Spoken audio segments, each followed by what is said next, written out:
Écoute ça, impressionnant. Quelle est la force secrète de l'État d'Israël du peuple juif? Quel est-il?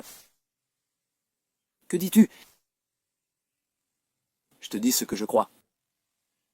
Comme tu le sais, d'un côté c'est vrai, au niveau objectif, le peuple d'Israël, l'État d'Israël a une armée forte qui aime sa terre, aime son peuple et aime l'humanité. Chaque fois que nous luttons pour la paix mondiale.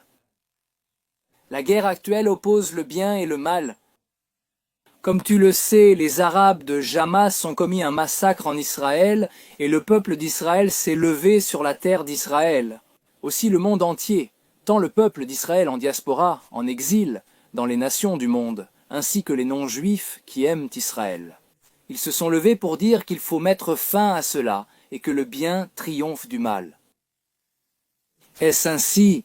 C'est ainsi, est-il objectif que le peuple israélien a une armée forte, il a aussi un service secret, le Mossad. Peut-être avez-vous entendu?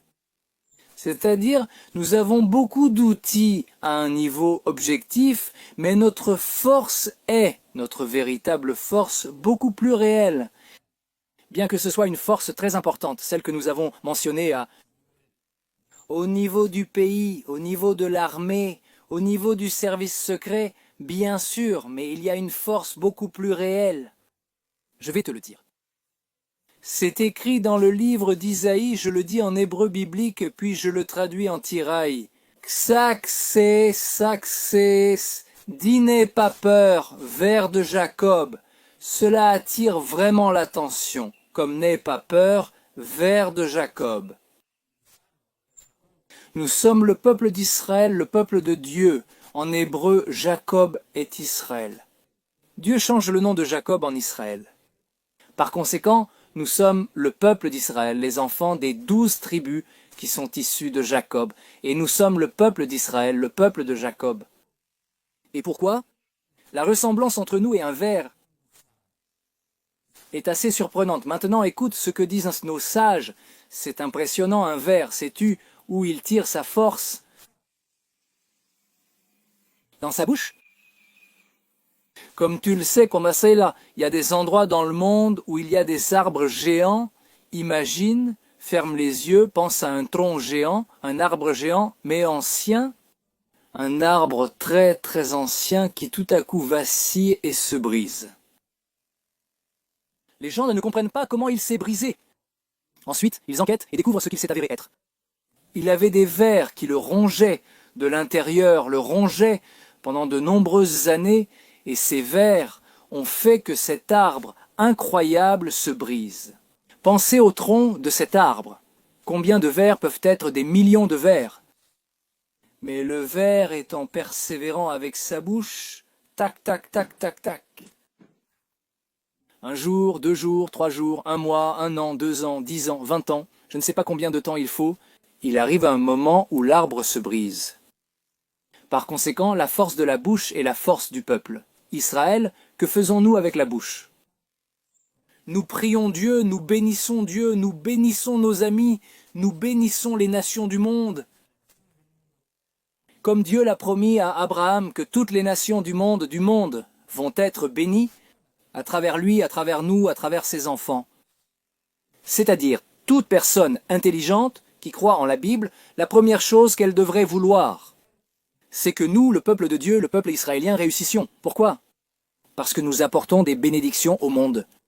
Quand le peuple d'Israël est sur sa terre et que nous vivons comme nous devrions vivre, au bon endroit, qui est la terre d'Israël, c'est seulement pour la bénédiction du monde entier. Ainsi, Dieu promet à Abraham et à sa descendance Abraham, Isaac, Jacob, comme nous l'avons dit, Abraham et Isaac en hébreu, Abraham et Isaac voyaient Jacob, Abraham, Isaac et Jacob, nos patriarches, que la bénédiction est à travers nos patriarches, et par conséquent pour nous, pourquoi? Pour bénir l'humanité entière. Ainsi la bouche est ce qui distingue l'être humain de la création. Unkelus, le converti Unkelus sacré, Unkelus, qui fait la traduction de la Torah en araméen, en ancien araméen non hébreu, araméen Unkelus, qui est une personne, une histoire impressionnante, Unkelus. qui s'est converti au judaïsme était un parent de, si je me souviens bien, d'un empereur romain, lequel, connaisseur du judaïsme, il était une personne très respectée à Rome, décide de laisser tous les honneurs, l'argent et de faire partie du judaïsme. Et il est devenu le principal, essentiellement traducteur de la Torah en araméen, ou l'araméen à l'époque, était la langue qui était la plus universelle à ce moment-là. Mais l'araméen, écrit par Onkelos, le converti, Onkelos, le saint Onkelos, est un araméen qui a une inspiration divine, nous disons dans le livre Ruach HaKodesh, une personne sainte, Onkelos. En fait, on raconte que cet empereur romain a envoyé des émissaires pour convaincre Onkelos de retourner à Rome. Et Onkelos était si intelligent et avait tant de lumière intérieure et qu'il dégageait tant de force, que les émissaires venus de Rome étaient convaincus par Onkelos de faire partie du judaïsme et se convertissaient au judaïsme, le judaïsme. Sachez que nous ne sommes pas un peuple prosélyte, nous comprenons que chaque individu dans le monde, qu'il soit juif ou non juif, a une mission. Assurément, l'âme de celui qui s'est converti au judaïsme était destinée à rejoindre le peuple d'Israël. Mais cela seul Dieu le sait, et seul Dieu aide la personne convertie à se convertir. Mais nous ne croyons pas du tout que tout le monde devrait être juif. Nous croyons que chaque nation a une raison d'être et a une mission spécifique et sacrée dans le monde. Tout comme un corps, le corps humain, personne ne veut que tout le corps soit purement le cœur, ou purement la tête, ou purement les oreilles, ou purement les pieds ou les mains. Une personne intelligente comprend que le corps doit avoir toutes ses parties.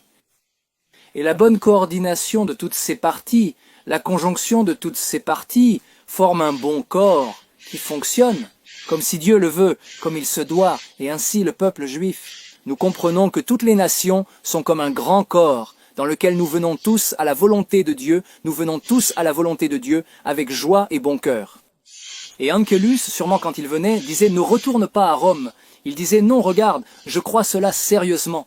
On demandait à Onkelos « Et que disent les Juifs de cela ?» Je suppose que je n'ai jamais entendu sa réponse. Soudainement, ces Romains se convertissaient au judaïsme parce qu'ils comprenaient que c'était ce qu'ils devaient être. Évidemment, ces âmes appartenaient au peuple juif. Ainsi impressionnant, je t'ai raconté une histoire incroyable entre parenthèses. Donc, pour revenir à ce que je voulais te raconter, que la bouche priait Dieu. Et Onkelos, comment définit-il le premier homme? Adam. Il l'appelle Ruach Memalela, il dit esprit parlant. C'est ainsi que Dieu définit le premier homme, Adam. C'est-à-dire, quand nous parlons du premier nom qu'Onkelos donne à Adam, cela implique l'essence. Quelle est l'essence du premier homme? Adam. Qui sommes-nous essentiellement? C'est-à-dire, nous venons tous d'Adam, c'est d'Adam. Et Ève est, qu'est-ce que Ruach Memalela? Un esprit qui parle essentiellement, parler essentiellement, est ce qui nous distingue des autres créatures. Par conséquent, tant les Juifs que toutes les nations du monde, nous devons faire très attention à ce que nous disons. Priez Dieu, seulement Dieu, Dieu est un, notre Créateur, le Tout-Puissant. Évidemment, le deuxième commandement dit « Tu n'auras pas d'autre Dieu devant moi ». Il y a une interdiction de prier tout type d'objet ou de personne qui n'est pas Dieu. Nous ne prions que Dieu, notre Créateur, le Tout-Puissant. Il est interdit d'avoir des intermédiaires au milieu. Tu n'auras pas d'autre Dieu devant moi, c'est-à-dire entre toi et Dieu, il n'y a rien devant Dieu et toi. Essentiellement, ne mettez pas d'intermédiaire au milieu. Une telle chose n'existe pas. En fait, c'est une interdiction biblique. Non, il est interdit de prier quelque chose ou quelqu'un, que ce soit une statue ou quelque chose que tu ne vois pas, mais qui n'est pas Dieu, le Tout-Puissant, le Créateur. L'interdiction du deuxième commandement s'applique à toute l'humanité. Par conséquent, le peuple juif a, comme nous l'avons dit, une armée grâce à Dieu, un service secret grâce à Dieu. Et nous avons notre bouche pour prier, pour remercier Dieu, prier pour toute l'humanité, pour la victoire du peuple, du bien, que le bien triomphe sur le mal, que la lumière l'emporte sur l'obscurité, que le bien essentiellement soit ce qui gouverne. Pourquoi? Parce que nous voulons un monde de paix, un monde d'harmonie.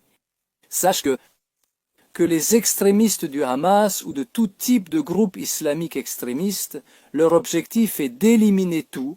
Hérétique, de quoi est-il hérétique? Hérétique est toute personne qui ne croit pas le fondamentalisme islamique comme ils y croient.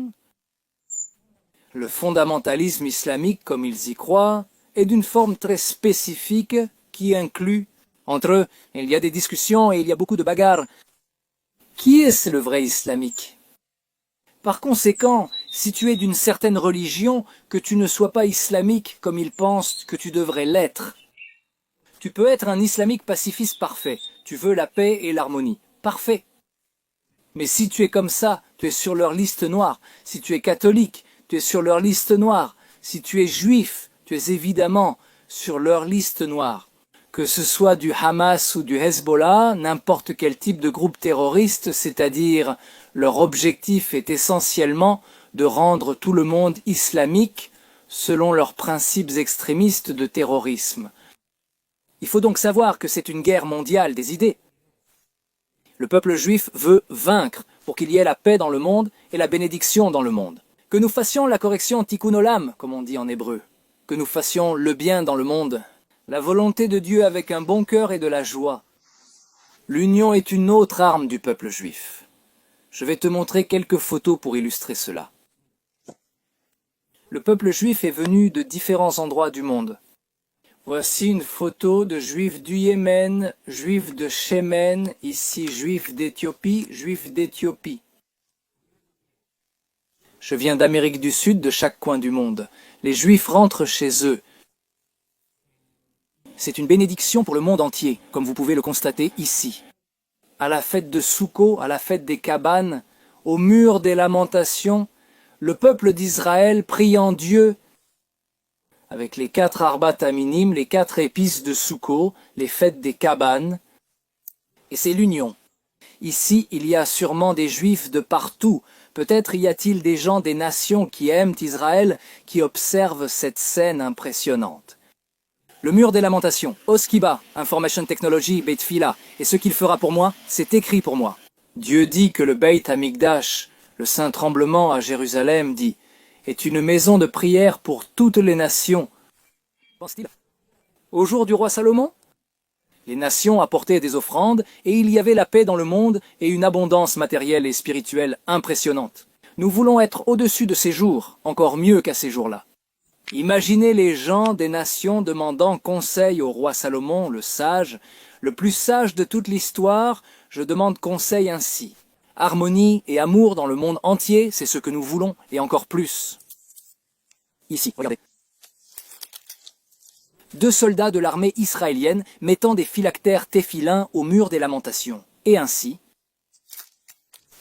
c'est l'union aussi, c'est la force du peuple Israël, qu'il y a de l'union et de l'amour. Et nous disons des mots d'encouragement, d'amour, de motivation, de vouloir le bien pour le monde entier. Comme Dieu a promis à Abraham que nous serions une bénédiction pour les nations, nous voulons être une lumière pour les nations, une bénédiction pour tous, c'est ce que nous voulons. C'est la véritable force du peuple juif, du peuple israélien. Et je t'invite aussi à faire le bien avec ta bouche et toute ta personne, à vouloir le bien, avec de bonnes paroles. Prière à Dieu pour qu'il protège le peuple israélien, pour qu'il te protège le monde et que nous l'emportions. Qu'il y ait une victoire totale, avec une protection totale pour le peuple d'Israël, pour les nations qui aiment, pour le peuple d'Israël et pour les personnes qui aiment le peuple d'Israël. Protection totale et abondance divine spirituelle, abondance matérielle à tous les niveaux, que nous soyons des conduits propres de l'abondance de Dieu. Recevoir cette abondance pour la redistribuer au monde entier. Réduire le bien, la lumière et les bonnes choses, les bénédictions, c'est ce que nous voulons, que nous ayons tous, si Dieu le veut, seulement des bénédictions. Et que nous ayons tous le mérite, chacun d'entre nous, hommes et femmes, d'accomplir notre mission dans le monde. Et savoir à chaque instant que Dieu prend soin de toi. Dieu t'aime, Dieu a confiance en toi. Nous, les Juifs, disons la première phrase que nous disons quand nous nous réveillons.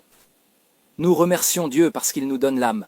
Ensuite, nous disons Rabba, Emunateja, grande Eta, Emuna, ta foi en moi Dieu. Si Dieu a confiance en toi, tu n'auras pas confiance en toi. C'est le remède pour ton estime de toi et confiance en toi. Dieu est le premier à avoir confiance en toi, comme l'a dit un grand sage. Le jour de l'anniversaire de la personne est le jour que Dieu décide. Que ce monde ne peut pas exister sans toi, ton anniversaire, si le monde ne peut pas exister sans toi. Si tu es créé, tu vis maintenant car Dieu a besoin de toi et décide d'avoir besoin de toi. Accomplis ta mission, demande à Dieu avec tes mots, prie-le de t'aider à accomplir ta mission dans le monde, à faire sa volonté. Avec joie, succès et bénédiction.